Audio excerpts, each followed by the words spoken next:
Kisah preman yang paling kejam di Tanjung Priok, yang bertobat setelah ditatangi Habib Musir dan dicium tangannya.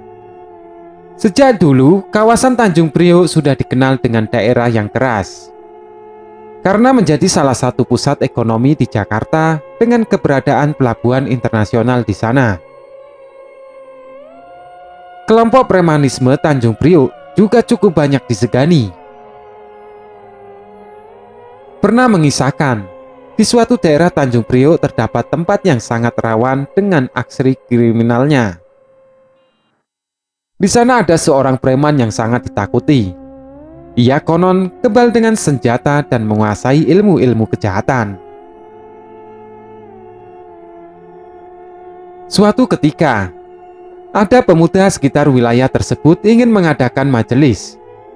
Namun takut kepada preman itu, lantas pemuda itu mengadu kepada Habib Musir bin Fuad al-Muzawa, atau lebih dikenal dengan Musir al-Muzawa atau Habib Musir. Pimpinan majelis Rasulullah SAW itu lalu mendatangi rumah preman itu. Habib Musir mengucapkan salam tapi tidak dijawab. Preman tersebut hanya mendelik dengan bengis sambil melihat Habib Musir dari atas hingga bawah. Seraya berkata, "Mau apa kamu?" Ia lalu mengulurkan tangan dan kemudian Habib Musir mencium tangannya. Si preman seraya memandang wajahnya dengan lembut dan penuh keramahan. Habib Musir mulai berbicara dengan suara rendah dan lembut.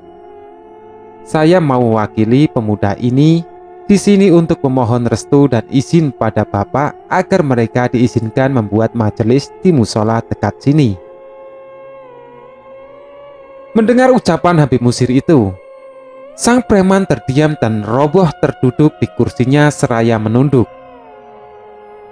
Ia menutup kedua matanya. Saat ia mengangkat kepala, Habib Musir tersentak. Ia mengira preman tersebut akan menghandrik dan mengusirnya. Ternyata wajah preman tersebut memerah dan matanya sudah penuh dengan air mata. Ia terseduh-seduh sembari berkata, "Seumur hidup saya, belum pernah ada ustadz datang ke rumah saya. Lalu kini, Pak Ustadz datang ke rumah saya, mencium tangan saya. Tangan ini belum pernah dicium siapapun. Bahkan anak-anak saya pun jijik dan tidak pernah mencium tangan saya. Semua tamu saya adalah pejabat, mengadukan musuhnya untukku dibantai, menghamburkan uangnya pada saya agar saya berbuat jahat. Lalu kini datang tamu minta izin pengajian pada saya. Saya ini bajingan. Kenapa minta izin pengajian suci buat bajingan seperti saya?" Lalu A menciumi tangan dan kaki Habib Musir sambil menangis. Sejak saat itu ia bertobat. Ia salat dan meninggalkan minuman keras dan segala macam bentuk kriminal. Dalam kisah lain juga pernah dikisahkan 3 pemalak Tanjung Priok yang memilih bertobat. Diposting akun Facebook Kongko bareng Gus Dur pada 11 Oktober 2017. Dikisahkan bahwa di daerah Tanjung Priok pada tahun 1996 terdapat 3 orang preman yang setiap hari memalak sopir truk kontainer yang hendak masuk ke pelabuhan. Setelah itu mereka menggunakan uang hasil pemalakan itu mabuk-mabukan, main perempuan dan berjudi. Hingga pada suatu hari datang seorang pria mengenalkan dirinya bernama Gusmik.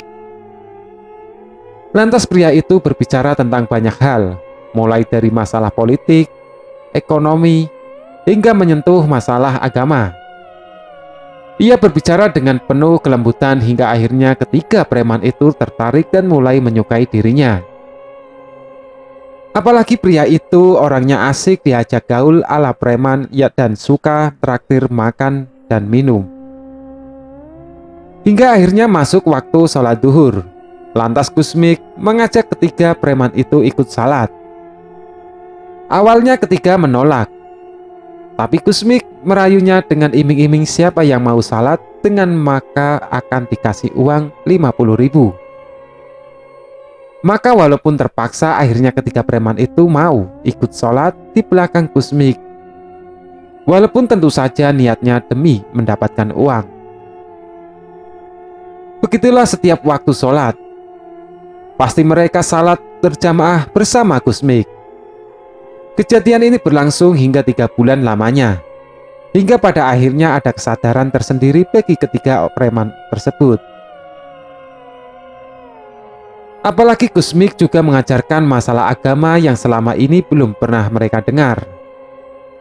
Memasuki bulan keempat, Kusmik sudah tidak menemui ketiga preman tersebut. Tentu saja mereka kalang kabut. Karena yang sudah terbiasa salat berjamaah bersama Kusmik, mulai ada kerinduan dari ketiga preman itu akan sosok pria misterius yang selama ini selalu mengajak mereka kepada kebaikan dan mengajarkan mereka tentang masalah agama.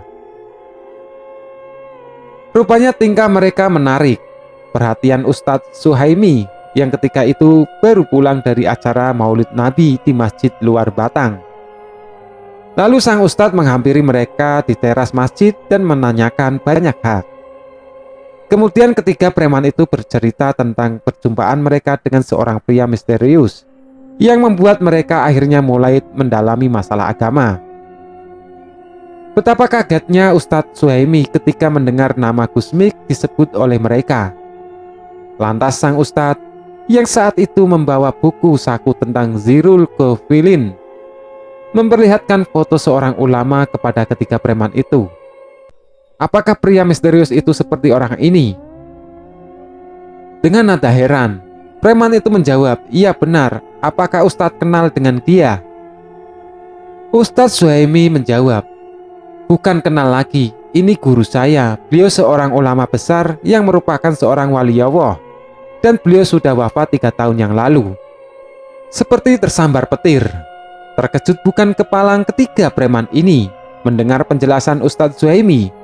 Selama ini mereka mendapat pencerahan dari ulama besar wali Allah masyhur yang sudah lama wafat. Mereka pun menangis sambil mencium tangan Ustadz Suhaimi dan menanyakan keinginan mereka untuk bertobat. Dan meminta beliau mengajari mereka tentang agama. Akhirnya sang Ustadz pun menyanggupinya dengan berurai air mata.